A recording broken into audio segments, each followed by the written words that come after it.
Welcome to a very special edition of our Digital Springboard series coming through the ASBAS Digital Solutions Program. I'm Dante St James, presenting this one for you today, which is all about the tools to use in a disaster, both personally and in business as well. I'll be introducing a few things that I think are great ideas for do in business that may not be covered on the screen, but I'll be able to send you those details through the chat at some point during this presentation. As I said, my name is Dante St James. I represent the ASBAS Digital Solutions Program, brought to you by Business Station across Australia, as well as WA in the Northern Territory by Treaty Business Consulting and Regional Development Australia, Brisbane, for the great state of Queensland, where I happen to be right now, house sitting and on the road at the moment. So excuse the extra echo in the house. I usually have a little bit more control over my environment. But creepy zebra guy over here is going to be keeping a watch over my shoulder just to make sure I do all the right things. So what we're going to be doing today is a lot to do with the approach you take in the preparation for, during, and then in the recovery of disasters after. And as a small business, this is certainly something important to you, and probably still very much top of mind, considering the year we've had and the year that started out. It's hard to believe that it was just 12 months ago that this nation was in the grip of the greatest bushfire disaster in our short-lived nation's history. So I would really say that this particular module was very importantly designed around that, so that if there comes a time again when we're faced by disaster, and a lot of us live in tropical parts of Australia where cyclones are an ever-present threat, but even in places like southeast Queensland, even in Sydney for that matter, if you've got access to storms, there's tornadoes going through central Victoria at any point in time. So there's always some kind of disaster, natural or otherwise, that can strike a business or just a family themselves. So some of the things we're looking at are the digital tools for those disasters. This is focusing on you as a person first, naturally, because the first thing you should always be looking at when it comes to disaster time, particularly in the natural disaster variety and quite widespread ones like hailstorms, storms, cyclones, and bushfires and earthquakes and all that, is that you look after yourself and the people that you love first. Naturally, that is the first place to start. Your business comes second after that, very much second. You and the people around you, number one, business number two. But there are tools that will help you to monitor as we're going through any sort of disasters around Australia. And I'm going to be focusing on WA, Queensland, and the Northern Territory, as that's where our attendees generally are from. We'll also be looking at some of the business tools that might be helpful for you. Now, they won't be necessarily on screen, but I will be discussing some of those tools with you as they come up, and some of the ideas I've had for what I call redundancy or disaster recovery in my own businesses in the past. So welcome. I'd like to say thank you for joining me, because this is not the most exciting or the most glamorous of the modules that I do tend to present, but it is one which is absolutely essential for businesses big and small, because this can happen to anyone. We have seen during the COVID-19 period how a disaster of economic proportions and health proportions has had a massive impact on people from right around Australia and the world. So first we're going to look at getting this little bit of tech set up. We're in a webinar situation here, so no need to be muting out the audio. If you are going to come forward with a question, please post it in the chat, the webinar chat that's part of the Zoom setup that you're in, and I'd love you to participate. So if you've got questions to ask along the way, if you'd like to ask for something to be clarified, please do. It'll be right there for you. Today, we're going to cover the digital tools that you shall be very useful in the lead up to things like storm season. In southeast Queensland and central Queensland, storm season's a thing. Cyclone season in North Queensland, Northwest WA, and the Northern Territory is a real thing. So you look at these times, and then you look at what the bushfire seasons are. So making sure you've got those digital tools in place and ready to go before disaster even is anywhere near you. And then we'll look at digital tools that are very useful during a disaster that help you monitor situations and get the right information that you need. And then also look at some of those digital tools that help in disaster recovery, things that you've got access to and that are all free as well. The message here is to be connected and be prepared. And like no other time in history, when we've got a planet that just seems to be reeling under climate change and all sorts of things happening with such a big population in areas that seem to be largely affected by all sorts of natural disasters, and some man-made ones as well. The whole message of this is that you maintain your connection and be prepared. And you do that connection through the most magical of things, the mobile phone that's probably sitting in your desk or in your pocket right now. That is the number one thing that will keep you connected. And if you don't have those kind of things, what you could be missing out on is things like warnings and alerts that are delivered. Quite often, natural disaster alerts are delivered through SMS messages to people who live in specific parts of Australia. I know that if there is a cyclone warning, that comes through all the media and also through an SMS on my phone. Things like terrorist attacks, all those sort of things are all made going through the public emergency broadcast system in Australia, which can be letting you know that there's a specific threat or a specific alert that you need to be aware of. But you could also be missing out on things like social support and connections. And we're talking about the ability to connect with your community. One thing I noticed going through Cyclone Marcus a couple of years ago in Darwin, it was only a category, 1 to 2 cyclone, wasn't a huge one. But what it did show us is that we weren't ready for it. It was also the first cyclone to go through our particular part of the world during the social media era, I suppose.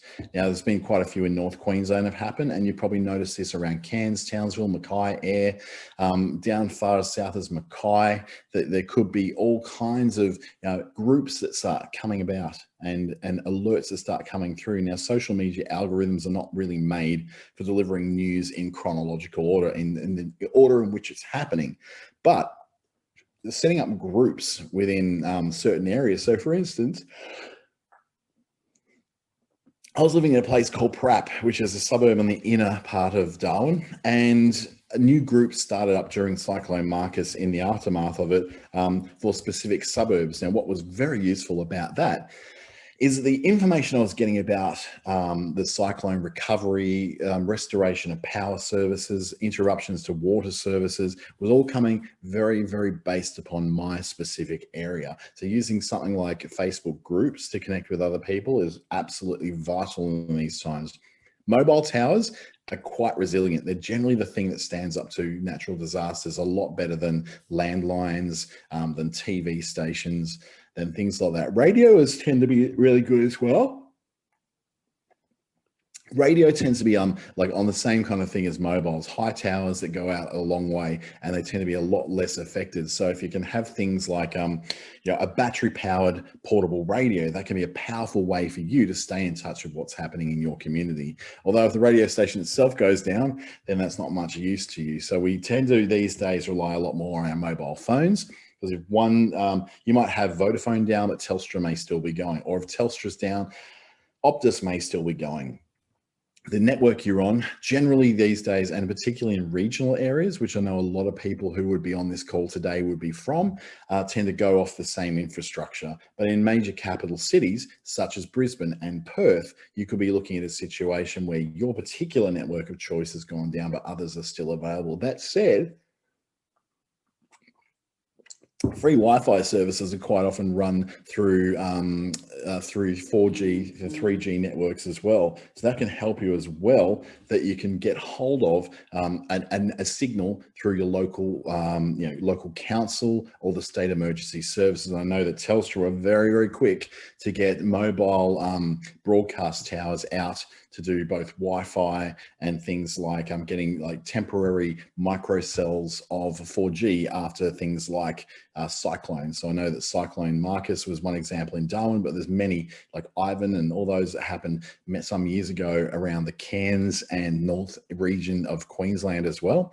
And also very, very useful in places like Karratha and Port Hedland and Broome, which are quite big on the whole cyclones hitting the west coast scenario as well. And it also gives you access to timely recovery assistance. One of the things that these groups on Facebook allowed us to do was to be able to get hold of resources that we didn't know were there. So people have said, hey, we've got a generator. If anyone needs to come and chill something, let us know. Or it could be someone saying, hey, I know the road is open through Bagot Road up through Ludmilla. You can now pass through there without hitting any fallen trees. That kind of stuff can be really good, as well as real-time assistance through emergency services and state emergency service organizations as well. So your apps and your mobile services generally are the things that do seem to get through a lot better than most things. And the other thing is too, they've got quite good long-lasting batteries these days. So you can turn off all but the most vital things you need to. So you can use a Facebook app or a Twitter app to keep in touch with news, to know where you're going and what you're doing. Or you could just simply go, you know what I'm going to do is just operate on only when I need to get information. I then turn the mobile on. Otherwise, it's always left off until I need it. That way you can make your battery last quite a long time as well. So they're very powerful to connect you through to the information you may need to know to get you through a natural disaster. But be better prepared by going online, because these things are always updating all the time. So as things are happening, people are reporting things going through. If you're not necessarily comfortable with being on Facebook, and let's face it, not everyone is, Twitter can be a very good way of getting very much on the ground, like right now news. Because the news that comes through Twitter tends to be a lot more not algorithmically generated, so it doesn't just throw sort of random things. As long as friends of yours tend to reply to it, what it will do is send you through a chronological order of news, so that as you're getting those updates coming through from the state emergency service, the police, the fire, the emergency services, they're able to then put those through in a time-dependent order, so that you know that you're getting the most up-to-date information. So be better prepared by making sure you're someone who is very online oriented, because TV stations are not always going to be there, because they're generally the last thing to be updated, particularly in regional areas, because you don't have any real news in those areas. You're just getting something pumped out of Sydney or Melbourne usually. Your phone is your friend. Absolutely. Your chances are you've got one. I've got three sitting here for stupid reasons. It's very portable. It's not just a phone. It's also a message service. It's not just a message service. It's also a safety service. And it's not just a safety service, it's an entertainment device, and it has its own built-in power. It doesn't need the grid to be running, as long as you're very protective of the amount of charge that's in your phone. And it has a lot more options than your landline. One of the first things to go down whenever there's a natural disaster is the landline phone service. Things like gas, water, electricity, and landline phones are pretty much gone straight away. But your options on your phone are far more broad. In fact, your phone these days is also a torch. If something happens in a disaster at night, this thing can be great for getting around your home or your office, just by simply lighting up the torch on your phone, so you can safely get in a door or safely go and check on the premises. And that brings us to, I guess, the business side of what's going on here. Your phone is also your lifeline to your business. If you have a business that deals specifically in emergency, camping gear, selling generators, hiring things, the most important thing for you at that time is to be contactable, not only for good business, but to be able to help out your community. Business being open is such a massive, important part of the recovery of any area that happens during an earthquake or some kind of natural disaster. So the idea being that your phone is not just your friend, it's also your lifeline to your business. It's your email, it's your messaging, it's your Facebook page, it's your Twitter profile. It's everything that can keep you in touch with your customers and those beyond just the ones who are looking to get some help. So important things to consider when you're starting to put together any sort of plan for a disaster will be to look at making a communications plan. And through that, we say, how do you ensure that you've got the ability for your customers to be able to contact you, for you to be able to contact them, and for you to continue your business moving? That includes things like being able to contact your insurance company. They are often the first things that get flooded with calls is, am I going to be able to claim an insurance request through my insurer at this time? So making sure you have a plan to do that. Now, this is very cool if you can have this in the cloud, but it can also be something which is stuck up on a fridge in the office kitchen, or it can be stuck up a desk of what happens when disaster strikes. Step 1, do this. Step 2, do this. Step 3, call this person. Step 4, report it to the police. Step 5, report it to the insurance company. You're also able to create a communications kit. And in this communications kit, you can have all the things you need, including something like a spare charged up mobile phone. Now, this could be a really great thing because there's lots of mid-range mobile phones available these days for nothing more than a couple of $100. You can get them for as little as $100 these days. I think I've even seen some for about $20. Like really just basic phones that do the very basics, allow you to connect to the internet, connect to a network, and they're prepaid and they're pre-charged. So making sure you have that charging. Your communications kit may also contain little battery backups, those little charging blocks that you can use to continually charge up your phone. Being cyclone season right now, I always make sure I've got at least 4 of those charging things always fully charged up so they're ready to recharge my phone when I need it. So if the electricity goes down, if I don't have access to be able to charge again, I've always got my little bricks that will charge things up again. For a business, this is even more important because especially if you're in the area that supplies people after a disaster, then this is something that will be very valuable for you to have those chargers ready to go. Those battery backups, the external power devices are fantastic things for storing a lot of power, and they can give you many more hours of charge to your phones than what you do have now. And then also prepare your devices. Thinking that your devices are ready to go in a disaster is not necessarily true if you don't have the apps to support it. And we've got a few of those coming up that will assist you in choosing what kind of apps and what kind of services and websites may be the most valuable for you in case of a disaster.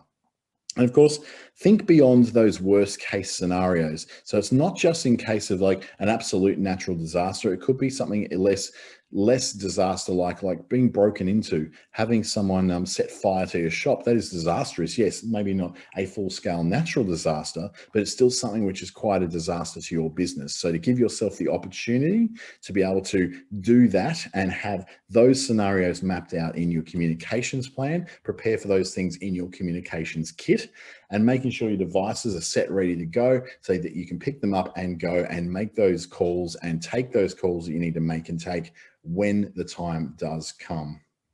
So part 1, we're going to look at the digital tools that you might want to consider before a disaster comes. And we're talking about the things that help you to stay in touch with what's happening or what's coming, because you have to ask that question, just how prepared are you? Are you someone who is prepared for a disaster to come? Or is this something that really, it's going to hit you by surprise? It's not going to come at a time when you're absolutely ready for it. None of these things you're never truly ready for any kind of disaster. Even massive corporations and governments can't be prepared for every single scenario. But the more prepared you are, the less of a disaster it's going to be for you and for your business. So the first thing we're going to do is look at making a detailed written plan. In a business, this is absolutely vital because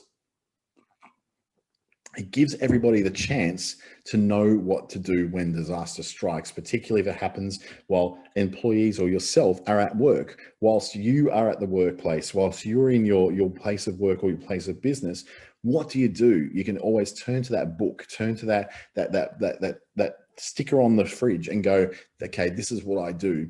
People are looking for certainty when these things happen. When everything hits the fan and things that just don't seem certain, they'll be looking for the rock solid certainty of something like a book, something they can pick up and hold, which is why we've got a folder here showing a book of an emergency plan. That detailed written plan will have every set of instructions for the scenarios you can think of. If there is a flood, turn off the power. If there is a cyclone, make sure you shut everything down first and bolt up the windows, close the doors, bring the outdoor furniture inside to stop excessive exterior damage. When you do that, you're ensuring that people have a chance to do the things they need to do in time for that emergency to be hitting. The last thing you need to do is people running around like headless chooks, wondering what to do in case of an emergency, when there can very easily be a plan that step by step lays out what people need to do and how they need to behave in case of an emergency. One of the best apps there is the Red Cross, who are always the first on the ground to be able to help out in disaster areas.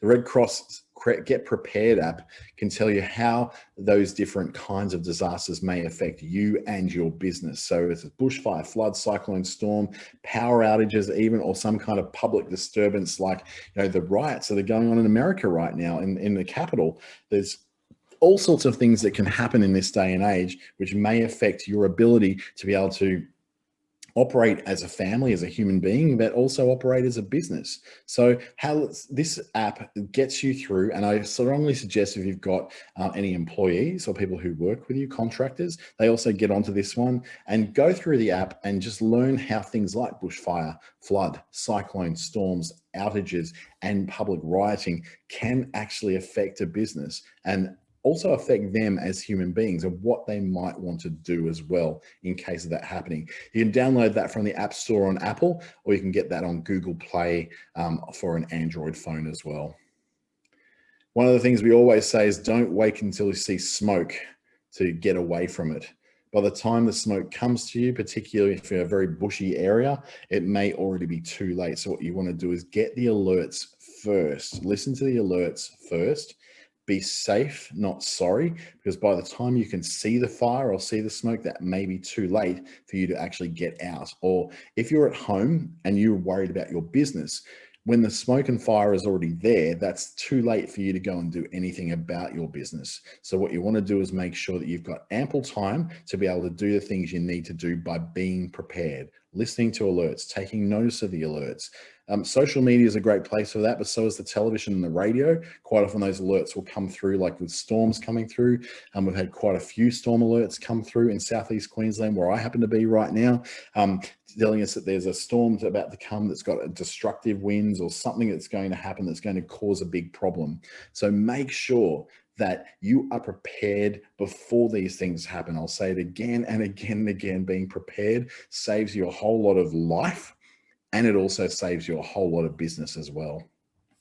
Some of the digital tools you can use for early warnings can include things like things that give you warnings and incident reports. Traffic is also a really important one, because if you've got something telling you how the traffic's going, it's letting you know how you're going to be able to get around if you need to get around. For instance, if you need to be able to get from one side of the town to get from home to your business, or from your business to another location of your business, traffic alerts through things like Google Maps or through GPS map systems like Navman and TomTom can be very, very important for you to be able to know how to get there the safest possible way. Searchable real-time maps. The ones in Google Maps are fantastic because they are real-time traffic reports, and they'll show you road closures and alerts and hazards as they come up. They can be very location-specific alerts as well, what they call watch zones. So I can say that there's a watch zone, particularly on the south side of Perth, that's saying that if you're anywhere around about the area, say of Fremantle, then you've got to make sure you're watching out for this particular issue that may be happening there. And they'll often give you information on how to prepare and how to recover from the disasters that are coming up, particularly if that recovery information be all very important for when you need to go to, excuse me, when you need to go to, let me step on this. For when you need to go to places such as shelters, or to places where you can get food, you can get access to assistance, and you get access to things like charging up phones can be such a massively important thing. And quite often disaster recovery includes places where you can go to do all that kind of stuff, getting blankets, getting clean clothes, getting food, getting vouchers, getting advice to go to the right place. Now, this is just as important for business as it is for people too, because when business is healthy and happening, then people are healthy and happening. So if you've got the ability to be able to get back to business quickly, life can return to some kind of semblance of normal as soon as possible. Some of the early warning apps and websites we use in the Northern Territory, secure.nt.gov.au includes all the instructions on how to make yourself prepared for things like emergency kits. It's got all the alerts and warnings, how to prepare for emergencies, how to respond to emergencies, and then clearly how to recover from emergencies as well. Things like flood alerts, which are important this time of the year, bushfire alerts, which are important in our dry season in the Northern Territory, which tends to be around the winter time or middle of the year, and any sort of coronavirus information in there as well, to ensure that if there's hotspots or some things you need to know, the alerts are right there as well. Then we move on to other states like Queensland, where qld.gov.au/alerts is your home for getting ready, staying informed during some sort of crisis, and how to get some help or to volunteer in some sort of disaster as well. It's got the main emergency contact numbers there, so you know who to get in contact over what things, and also for the ability for you to recover well from a disaster too. Often in here, these are going to be for personal protection, but you'll find the departments of business in your particular state or territory will have a lot of information about how to access things like grants and emergency assistance to get your business back up and running as well. Moving to WA, emergency.wa.gov.au is where to go. This is really cool. It's been set up for very specifically for mobile phone users. It's got a map. So you just look around and go, well, something happened near me and I'm in Bunbury. What was it? And you just go to the map of where Bunbury is and boom, you've got an incident report. Got an incident report right there on the map. So going to emergency.wa.gov.au is your first port of call. And it's also got that same format: preparation, the warnings and incidents that are happening now. So you get the latest news on what is actually happening right now, and then recovery information as well. So you've got all those things you need: prepare, respond, and recover right there in a very easy to use mobile phone friendly map format. So you can see what's going on, where it's going on, and what you need to be looking out for. Now, there's many trusted sources of information online. I would be avoiding any sort of sensationalistic news services and sticking to something more like the ABC, which is more about getting the facts out as soon as possible in the most editorially efficient and accurate way.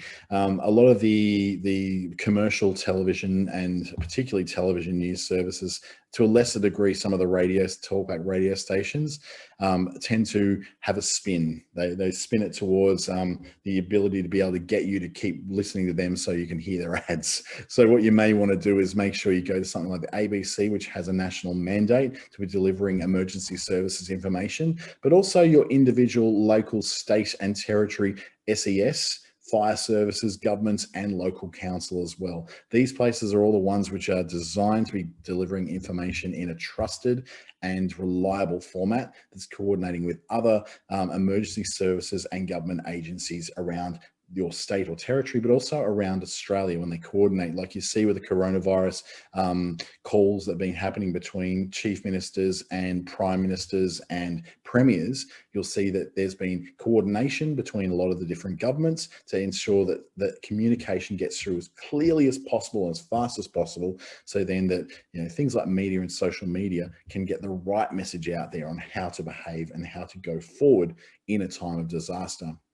In preparation to emergency services information for your region can be gotten through the emergency and disaster assistance through australia.gov.au. Now, through this particular website with the Australian government, it will link you through to things in your particular state, but there is also an assistance hotline that's in there that will help you to be able to get information on disaster recovery. So having these numbers handy, having them bookmarked online for you in your browser, helps you to access them quickly when you need them most, so that you can get on with the job of recovery once the immediate danger has passed. Wrapping up the digital tools you need before a disaster, remember, do not wait for those high-risk days to then get prepared. Make your preparation an annual or even 6-monthly exercise that you go through for your business to ensure that emergencies are accounted for, and that when something does happen, that you and your staff and all the people who work with you know exactly what to do and when. Making sure you download alert, news and weather apps in advance and bookmarking those websites. And just knowing where to go for trusted online information. Going to your friend who set up his own little Facebook page locally is probably not a great way of getting trusted information. Go to the trusted news services like the ABC first, as well as the government and local council and state and territory government websites that specialize in this. Just going back to look through those again so you know what they are. We go back to, back. So emergency.wa.gov.au, qld.gov.au/alerts, and secure.nt.gov.au. So now we're looking at the second part, which is all about the digital tools that you'll use during a disaster. So we've come past the preparation for a disaster coming and hitting. Now we look at the digital tools you'll use during a disaster. Social media is very powerful, as we've already said, during disasters, because it provides relevant and up-to-date, very localized information. You're probably following pages and groups that are very much about your local area. So chances are You've already got access to free-flowing information from other people who live in your area and work in your area. Other business owners as well, if you're in a group of shops, for instance, and other shop owners have already gone to check out something, you can get some safety information from them before you have to go there. It gives you two-way communication with the community, which means that you can provide information to your community and to your customers and the people who live and work around you, just the same way that they can provide that information back to you. After all, over 60% of Australians now are using Facebook. That's actually probably closer to 70% these days. 50% of people are logging onto Facebook at least once a day. We know that during coronavirus, during bushfires, that the uptake of social media, particularly of Facebook, was massive. So people have taken up those times. Even those people who don't like social media that much during a disaster, they'll tend to come back into those platforms in order to be able to get the most relevant and up-to-date local information they possibly can. It also provides a lot of info and peace of mind for your family and friends. Remembering that, yes, you are a business, but at the same time, you're a person. Having access to social media and being connected to the people most important to you, being connected to your customers through your page, gives them some kind of peace of mind that, yes, you're still okay.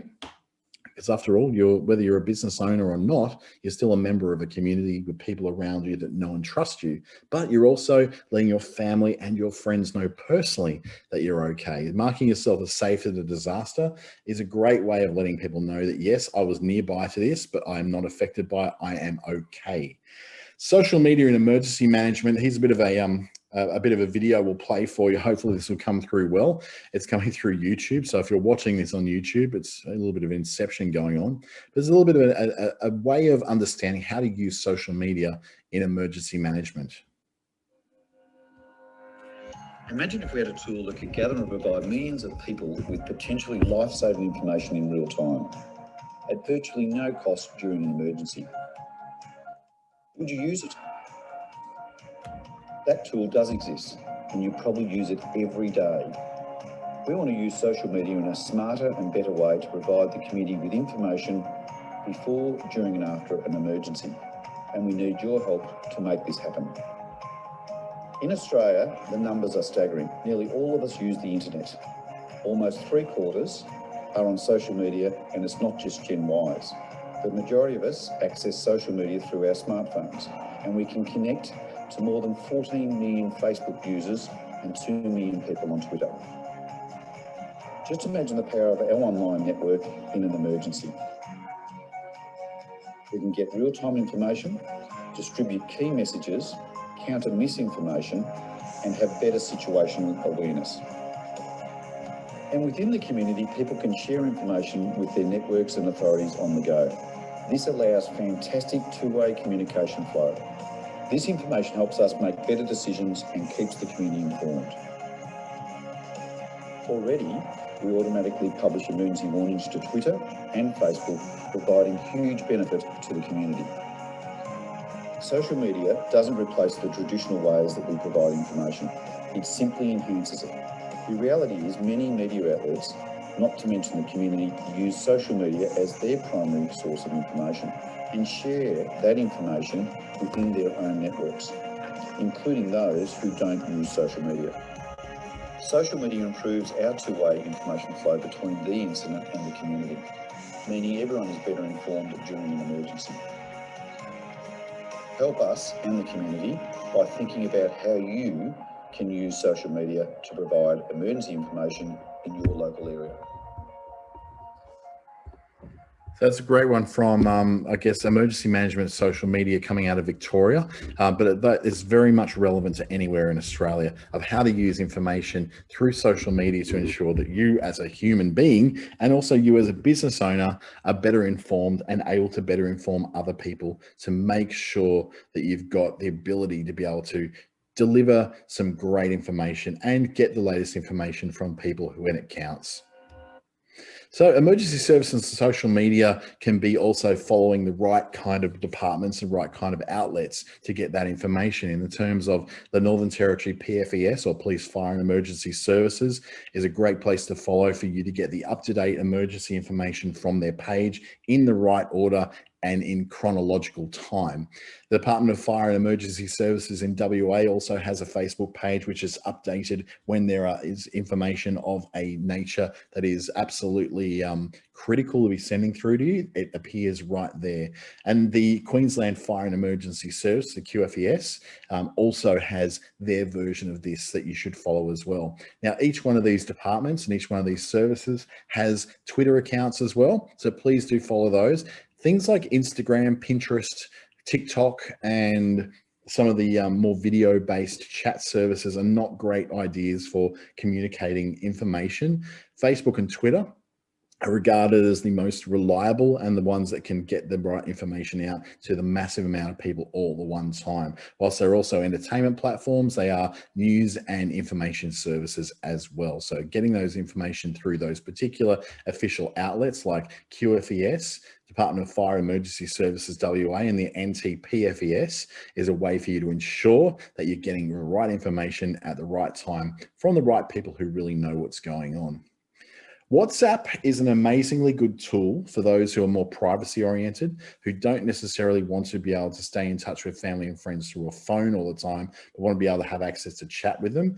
It's a great way of sort of working on your messaging privately with people. If you're a privacy-oriented person or you want to just have a chat group with your family, WhatsApp is a good way to look more at the idea of messaging someone privately or messaging a group privately rather than broadcasting out to the world. If you're not comfortable with something like Twitter or WhatsApp with communicating information, WhatsApp can be a great way to do that. It's private as opposed to being open to the world. It works on a computer and on a smartphone. So some people think they can only do communications on a computer. You can do that with WhatsApp. You can also do it on a phone as well. It's very personal as opposed to public. Business WhatsApp accounts allow you to be able to have people who follow you and contact you through WhatsApp as a business as well. It's very private, it's very secure, it's encrypted. It's a way to really stay in touch with friends and family during a disaster or an emergency. And I know that the Australian government is very keen for people to use something like this so it maintains their privacy and lets you control who are the people that you're going to be able to be in touch with and not at a time of an emergency or any other time really. Tons of friends that I chat to just on WhatsApp or through Facebook Messenger as well. And Facebook Messenger also may be an option for you for another way of ensuring that you're able to communicate privately and with some degree of confidence with the people who you know and love.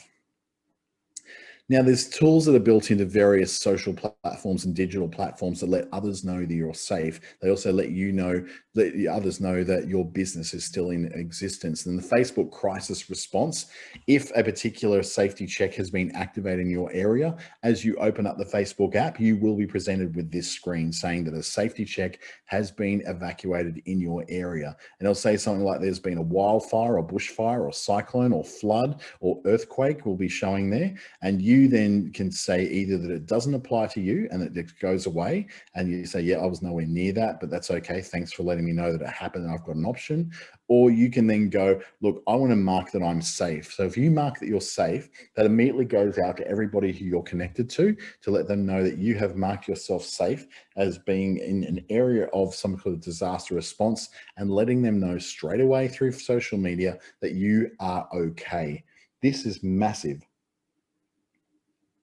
We saw this a lot during earthquakes in places like Peru, where there's massive earthquake problems that cause people to be largely affected by it. By people checking in and saying they're safe in these situations. Also within terrorist attacks in things like France, where you could actually mark in and say, yes, I'm safe, even though I was in the area, it hasn't affected me and I am safe.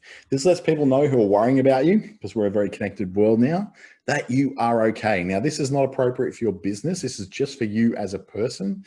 You can send out a similar message through a Facebook page that lets your customers know that your business is okay and it's still open as well. One thing that does happen during disasters is, unfortunately, in this day and age, is that fake news is a very real thing. There's news that is incorrect, that doesn't have quite the right amount of information in it, so it might be part of the story. It can be quite opportunistic, and that it looks for a time when people are not really sure what they're doing or what they're meant to be thinking or what they're meant to be doing, and gives incorrect information to cause mischief. And fake news can also be quite outdated. It can be stuff that is presented in such a way that you think it's from today, but it's actually from 3 weeks ago. People don't always look at the timestamp on a disaster piece of information. So spotting fake news for you is all going to be about verifying the source of that news, what we call provenance. What is the provenance of that news? Where did it come from? Double checking that news, making sure you check more than one source. Yes, you may have a favorite radio station, but it doesn't mean that they are the only source of truth. If you're listening to the local talkback radio station in your city, and then you're going, well, they've told me to do something, check it against the ABC or check it against another news source, just to make sure you're getting the right kind of information and you're doing the right things in this particular time. Slowing down to double check is not putting you in danger. It's just ensuring that you know what the right news is. And also protecting yourself from getting fake news in the first place, of knowing how to protect yourself from being opened up to getting that kind of incorrect information, what they call misinformation and disinformation. When you deliberately, someone's put out information inadvertently that is incorrect, or people who have put out information that is very deliberately incorrect because they're trying to cause a problem. A certain president in the United States might be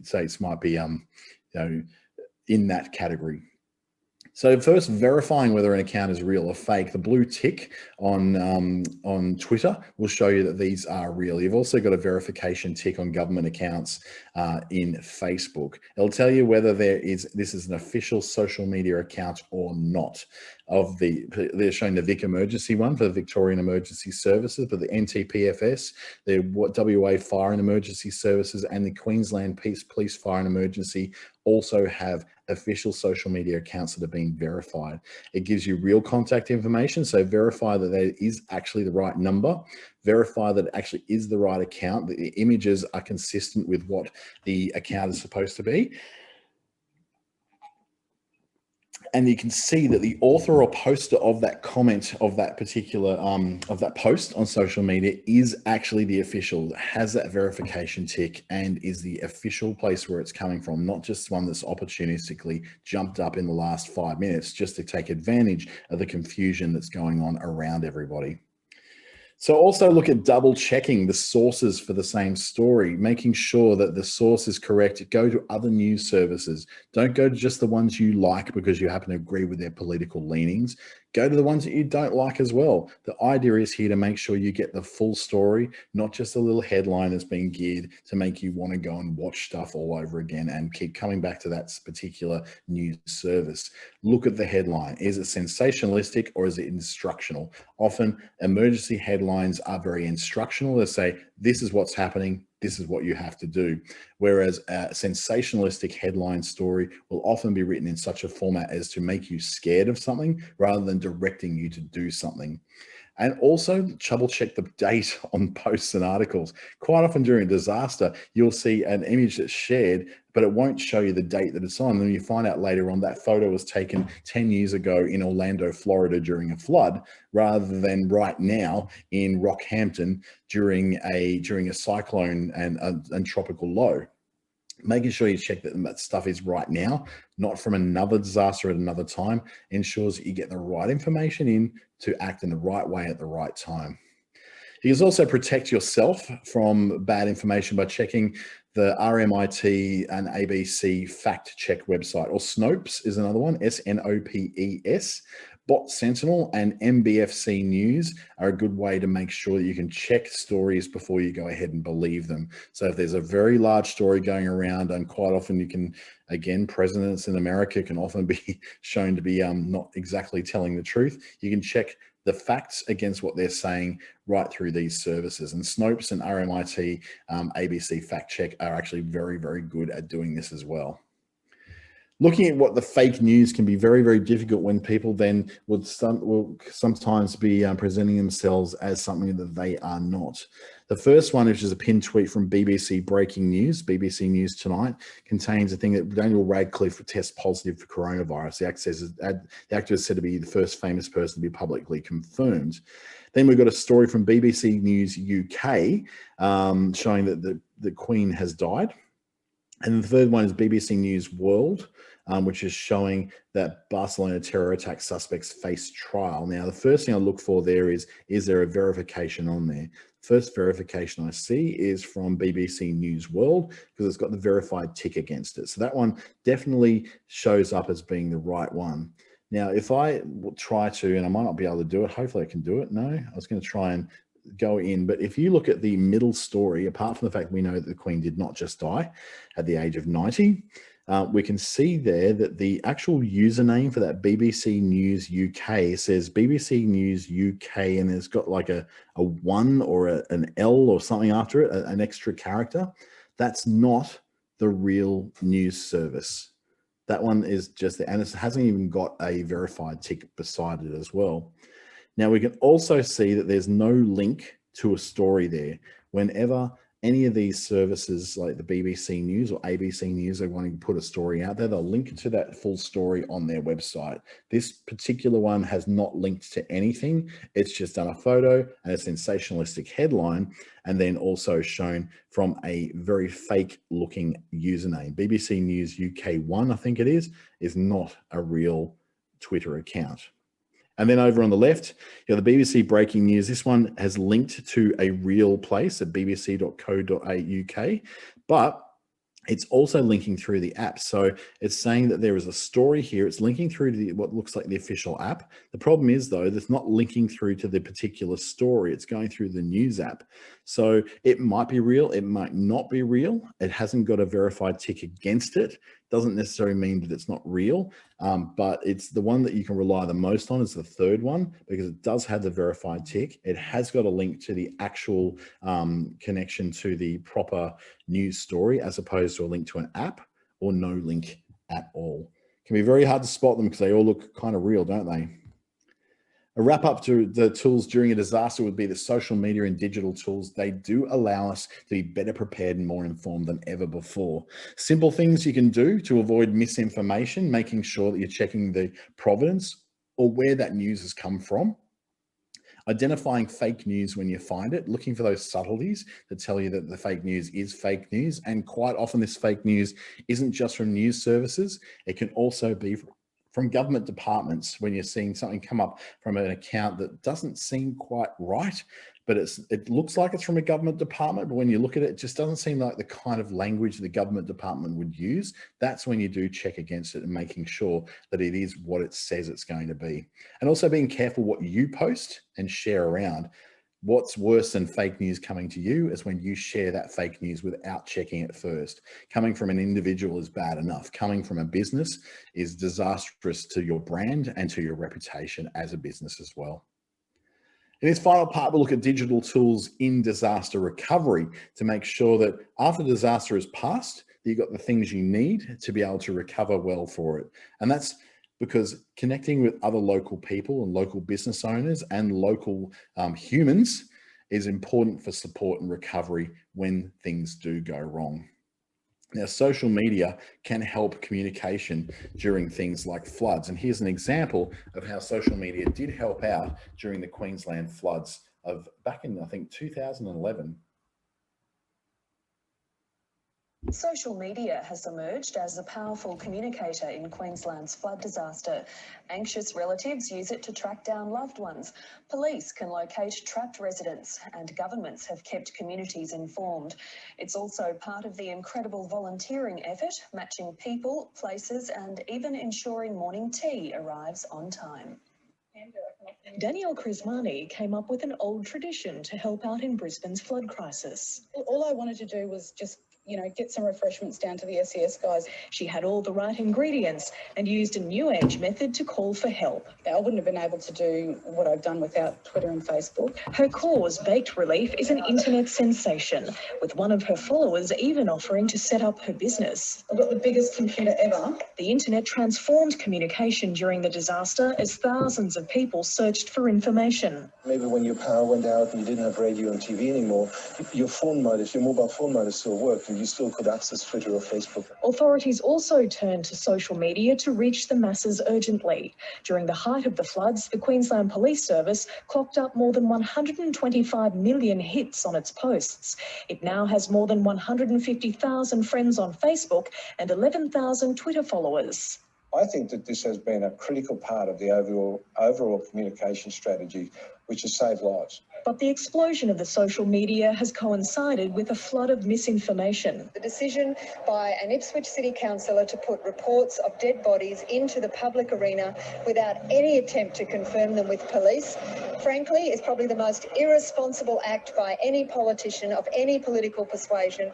Police mythbusters have also pounced on rumours, including dam collapses and road closures. It's been a constant fear that we have had to use up resources to follow up on these issues. But police believe the benefits outweigh the risks. And for entrepreneur Danielle Crismani, the importance of social media is rising like a well-cooked muffin. Francine Norton, ABC News, Brisbane.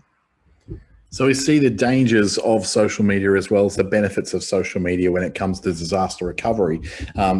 Very much calling on a case there where a particular city councillor in Queensland had actually helped to spread misinformation, turning it into disinformation. It was stuff that was not just something they saw on Facebook or Twitter they felt like sharing without verifying whether it was true or not. It certainly shows that there are dangers to be aware of. Social media also helps to mobilise bushfire support back in last year's major bushfire disaster.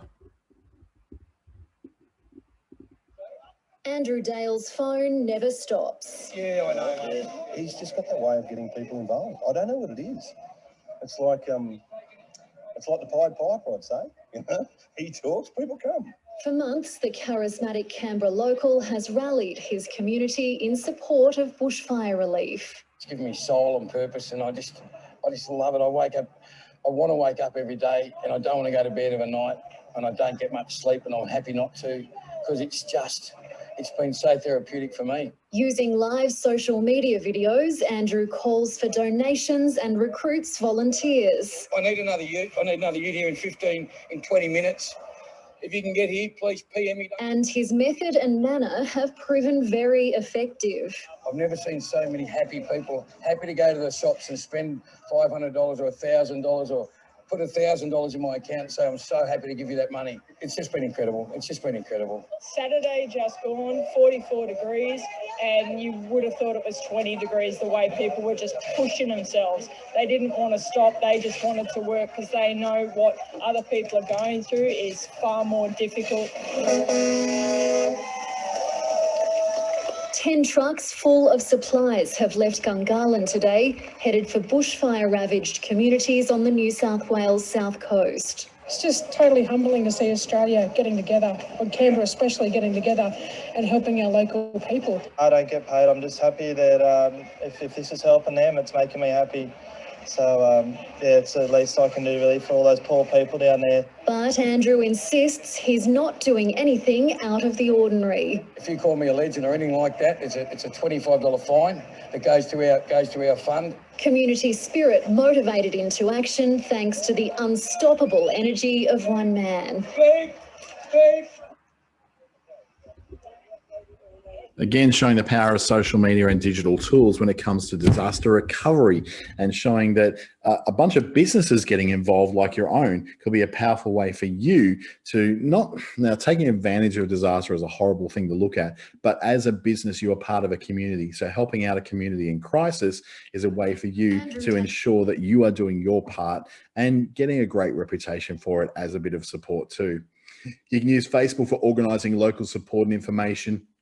through community notice board groups. Just make sure that you are operating these within the realms of getting the right information out to people, making sure you're verifying things before they're posted, and asking that people who participate are also helping with that too. Some of these groups will start up and move on very quickly. At other times, these groups may not need to really be there much longer after the crisis has passed. But using groups means that you can at least tie it down to a proving post.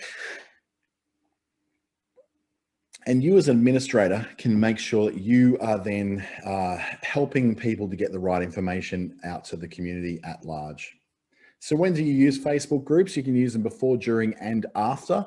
Before a crisis, you can be an emergency preparation organizer. You can be someone who helps to disperse the correct information out to people in a Facebook group during an emergency, and afterwards helping to direct people to the right places to go to get assistance, food support, electricity, the ability to charge up their phones, or shelter when they need it as well. You can access support services online as well through Services Australia. That's a very big link that's on the screen.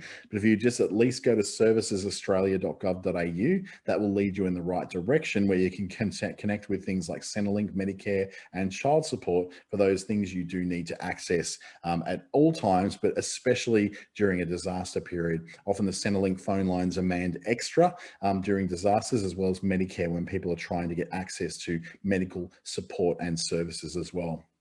So to wrap up, with digital tools and recovery, communities do tend to come together very naturally on social media these days. So too do you as a business owner come together naturally on social media during disaster. Social media does enhance support and relief efforts, and you as a business can participate in that. And you can know how you will get online after a disaster.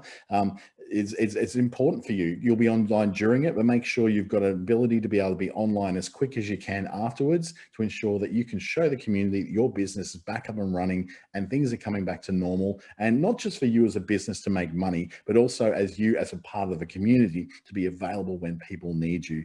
And you can go online to help others out as well. You can be a very good beacon of correct information in your particular area and neighborhood, rather than trying to be a hero for an entire city. So we'll do a final check-in here. You've been able to boost your digital skills through local training, a digital mentor, family members, and how-to videos. This is all part of the Digital Springboard program delivered by Google and in conjunction with the ASBAS Digital Solutions program. You can get local training through workshops and online workshops at businessstation.com.au. You can get a digital mentor through one-to-one coaching and one-to-one assistance and advisory through businessstation.com.au. And why not involve your family members and watch a few how-to videos like this one available afterwards. Once, about an hour after this, I'll have this on YouTube for you to be able to view again. And you can see a whole bunch of all the other Biz Booster and free webinars that are also available for you to view online at businessstation.com.au, or you can just go straight to YouTube, type in Business Station or my name, Dante St James, and they will be available for you as well. So as we wrap up the whole series here, look that there's brand new tools that are available out there. Not so new in the case of things like Facebook, that give you new ways to be prepared for disasters. Remember, use multiple sources to make sure that you're getting the message out and getting the message in correct, so you're getting the right information rather than just fake news. Start small and then build up when it comes to it. Start with just a disaster management plan or a communications plan for your business, then you can build out to something a bit more thorough. And there's a whole bunch of links and tools that help you to go deeper, remembering that all the states and territories have their own websites that will give you that kind of information. Some have apps as well. It's important to bookmark those, or at least download those to your phone. So what are your next steps? Making sure you go and build your emergency plan, making sure you go and build your business's communications plan, ensuring that you can communicate with family, friends, and the wider community about your safety, the presence of your business, to make sure that you're able to continue to serve your communities as individual people and also as a business. My name's Dante St James. Thank you so much for joining me today. I hope you'll be able to view this again on YouTube at youtube.com.au, and then you can just search for my name, Dante St James, or you can search for Business Station and be able to watch this and get some tips and pass it around to friends. Please like, share, comment below if you need to, and I'll see you at another webinar very, very shortly. Thanks to the ASBAS Digital Solutions Program, brought to you by Business Station in WA, Treaty Business Consulting in the Northern Territory, and Regional Development Australia, Brisbane in Queensland.